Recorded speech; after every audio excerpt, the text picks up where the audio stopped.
For a great selection of action figures like the one in this video, and an amazing selection of vintage action figures and toys, check out Nerd Rage Toys. Just click on the link in the description below this video.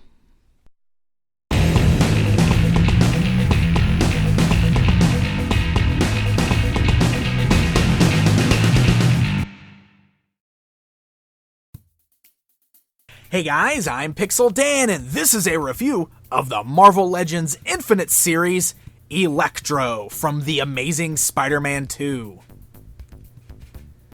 That's right, one of the villains from the upcoming Spider-Man film gets his very own Marvel Legends action figure. As you can see, he comes in that brand new window box packaging seen on all of the Marvel Legends Infinite Series figures. The top of the box has the Amazing Spider-Man 2 movie logo, and below that, the window fully showcases the action figure and his accessories. The back of the packaging gives you an up-close look at the action figure within, and below that we get a look at all of the other figures in this current wave, along with the Build-A-Figure of Ultimate Green Goblin. Alright, so let's go ahead and take a look at Electro outside of the packaging. Now, by this point, you've probably already seen the trailers for the film, and it's going to be hitting theaters anytime now. So you'll notice that they kind of went more of almost the ultimate route with the look of Electro here, as opposed to the classic comic book look wearing the green and yellow costume. But honestly, I'm okay with that. If you wore that big, goofy yellow lightning bolt mask, it probably wouldn't translate too well in the film. So I've learned to accept the new look of Electro, and I'm okay with it. But I'd be lying if I didn't say that he sort of reminded me of Mr. Freeze. And honestly, this action figure does that even more so than the look of the character in the film. I think part of the problem is the fact that the face sculpt doesn't really have the likeness of Jamie Foxx at all.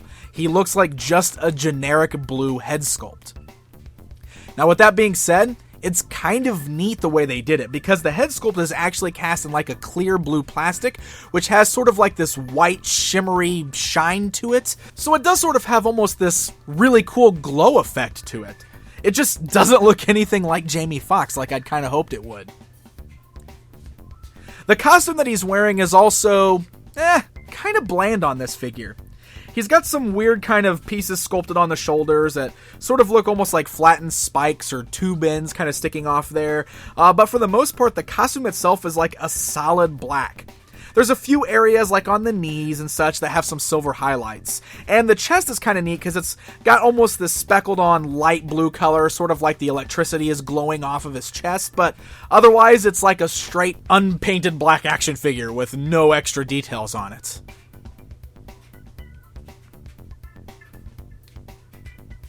So let's go and take a look at the articulation on this guy.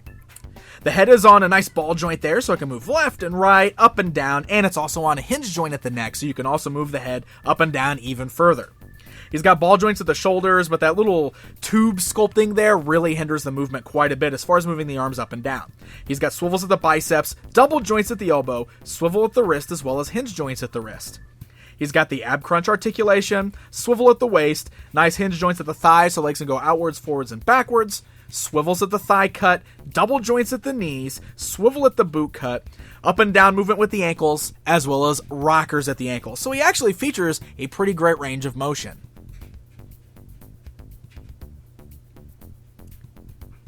One of the other things I really like about this particular figure, just like the Spider-Man, he includes interchangeable hands. That's right. You'll notice, first of all, I've just got him with the standard kind of clenched fists.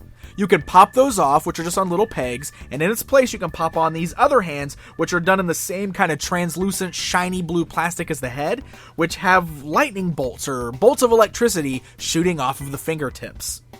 They're actually pretty cool looking hands, and it's really neat because that way you can get them in some kind of battle poses with the lightning shooting off. Aside from that, he also has an interchangeable head. The head's just on a little ball joint, so it's real easy to pop it off and pop the new one on in its place. Now, his interchangeable head is pretty much exactly the same, except he's got little tiny kind of white bolts of electricity shooting out of the sides of his eyes. And it's a bit weird looking, because honestly, when you look at it, it looks more like he's got some big bushy white eyebrows sticking off the side of his head than it actually looks like electricity. So I honestly kind of prefer just the standard head to this one.